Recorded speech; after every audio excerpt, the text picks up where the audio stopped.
Okay, so we're going to look at section 5.1, the perpendicular and angle bisectors. And we're looking at some of the relationships that they have with certain triangles. So let's go ahead and take a look at the perpendicular bisector and what we know from it. These are some theorems that you're going to want to make sure that you add to your list of theorems for your toolkit. So a point is on the perpendicular bisector of a segment if and only if it is equal distance from the endpoints.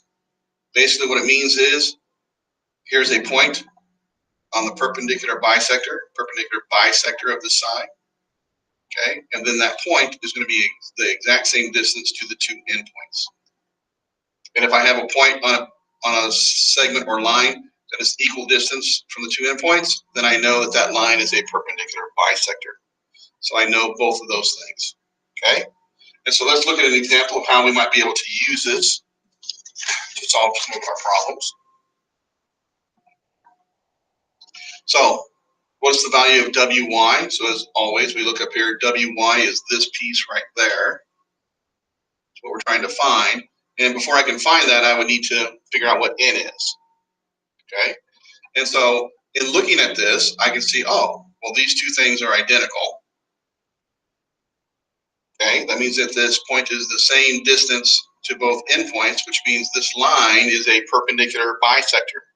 By this scenario, I know that those two pieces are congruent. And then that allows me then to set up an equation to solve for n. So then I know that 5n minus 2 is equal to 2n plus 7. And then I can just solve this for n. So subtract the 2, add the 2, and I get 3n is 9, so n equals 3. And if n equals 3, then wy is 2 times 3 plus 7. And so then we get our answer of 13. And I can also solve a problem that looks like this one down here. What is OL? What is that distance right there? Knowing this information that we see on this picture. So a lot of things are going on. Number one is, again, here is a segment. And these two sections are sides are the same distance from the endpoint, which means this is a perpendicular bisector, which means this segment here got bisected so that this distance NL, so I now know N to L is the same as N to J. So NL is also 14.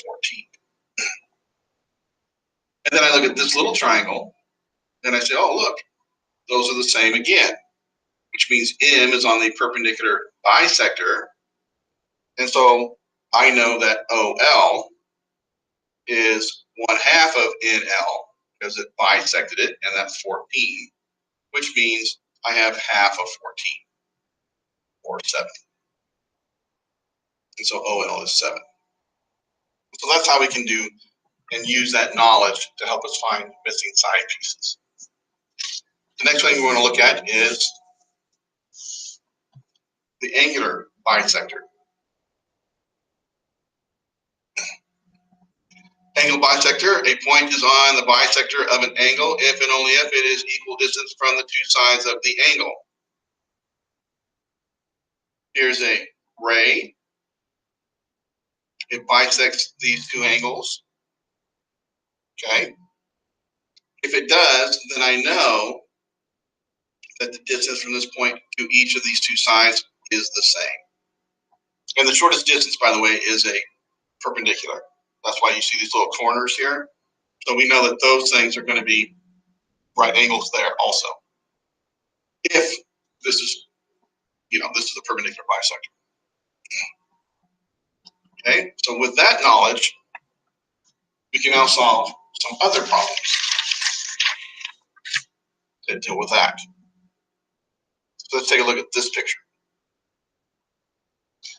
So because these are perpendicular, then I know this is the shortest distance between this point and here, and this is the shortest distance from here to here. That's what I know. I don't know what that distance is, I just know it's the shortest distance. They don't necessarily have to be equal just because these are perpendicular. They just have, all I know is that that's the shortest distance possible between those. That's what I was meant to say. So what do I know? What is IGJ? Okay, so let's look and see what they have given us and find the angle that we're looking for. Always identify the angle you're looking for. I to G to J. So I need this angle down here. So this is my angle that I'm looking for right there. What do I know? I know that the distance HI is 7. I know the distance IJ is 7.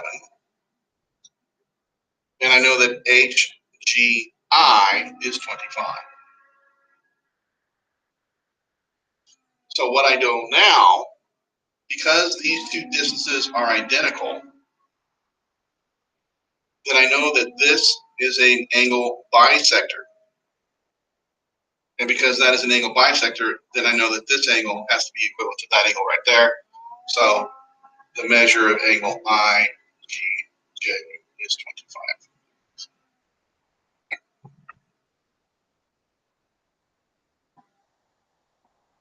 Okay, so let's look at this picture again.